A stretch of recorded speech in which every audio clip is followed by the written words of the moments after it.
Hi, Corey Geiger along with Neil Rudel. Welcome to our Penn State wrap-up. And a win is a win. It's the opener. Wasn't a great game. Both teams a little sloppy, Neil, but Penn State made some big plays when it had to in 23-17.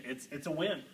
Yeah, I mean, I think coming in, a lot of people thought, that with all the playmakers they had on offense, that offense would be a little smoother, even with the freshman quarterback. But I was really impressed with how the defense, individually and collectively, they were put in some tough positions, but they got some great individual performances. And unfortunately, some of those guys got hurt on both sides. We'll talk about that a bit. But obviously, everyone wanted to see how Christian Hackenberg would fare. And, man, maybe he didn't get a whole lot of opportunities to really do some creative things in the first half, but the 54-yard touchdown in the second half to Geno Lewis was a great throw. He looks very comfortable for a kid that arrived on campus in June. Tremendous. And the fact that they didn't have Robinson in the first half to some kind of disciplinary issue, I think made a difference in their game plan. They were doing a lot of things real safe.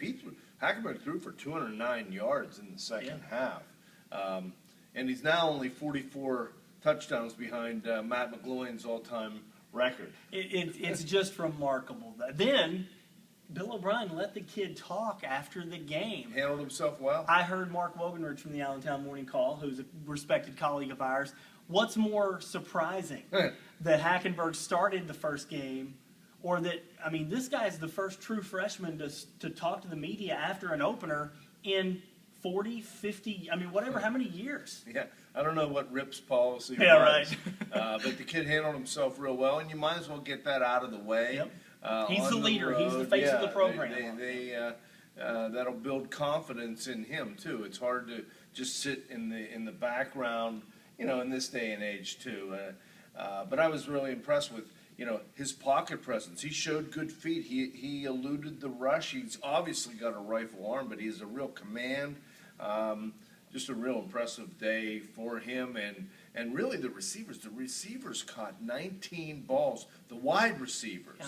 And we thought it'd be the tight ends. Tight ends, I think, caught I'm sure 4. Jeff Nelson's watching this, but that has to be a single-game record of a Penn State wide receiver core. I can't remember any of them catching 19 combined. Allen Robinson, 7 for 133 in the second half. I think Brandon Felder is a vastly overlooked player in this offense because we look so much at the tight ends. He had 6 catches. The tight ends combined only had 4. Matt Lehman goes down with what looked to be a pretty severe knee injury. Hopefully it's not. We'll see. Kyle Carter's left arm was bandaged pretty good the whole game.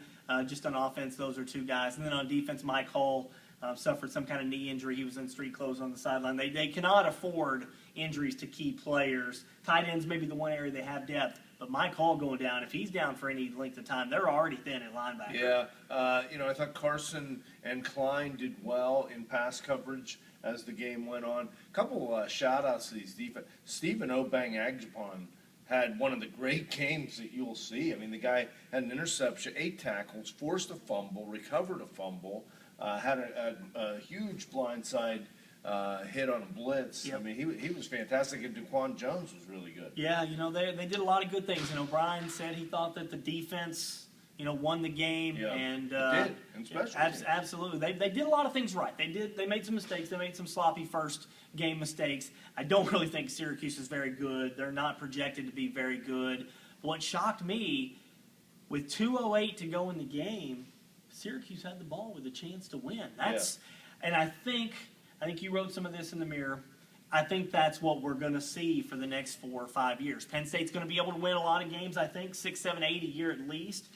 But they're going to struggle with some of these opponents because the depth will bring it back. Yeah, I don't know that they'll be overpowering enough to put it away. And you're exactly right. Here's Syracuse. Penn State really kept them in the game. Syracuse made 8 penalties. Yeah. And yet they had a chance to win. So, and I think some of that, though, was Penn State's offense. Bill O'Brien touched on it late in the game. He should not have called that play up 2 scores. Where you put Hackenberg in a position, you probably should just run the ball and punt it away the way your defense was playing. And a couple of those big turnovers put the defense in a tough position. But hey, it's a decent Division I opponent. Yeah. This isn't Florida International. They came out, they took some shots, they won the game. That's what matters. And throughout all these sanctions, winning games, however ugly it might be. That's the bottom I line. mean, Syracuse played pretty hard. They shut down On defense, too. shut down the run, and I'll be curious to see how they do in the ACC. All right, for Neil Rudel, Corey Geiger, our photographer Patrick Waxmunsky, you can check his great work in the Altoona Mirror newspaper and online as well. We'll talk to you again Tuesday for our PSU Presser.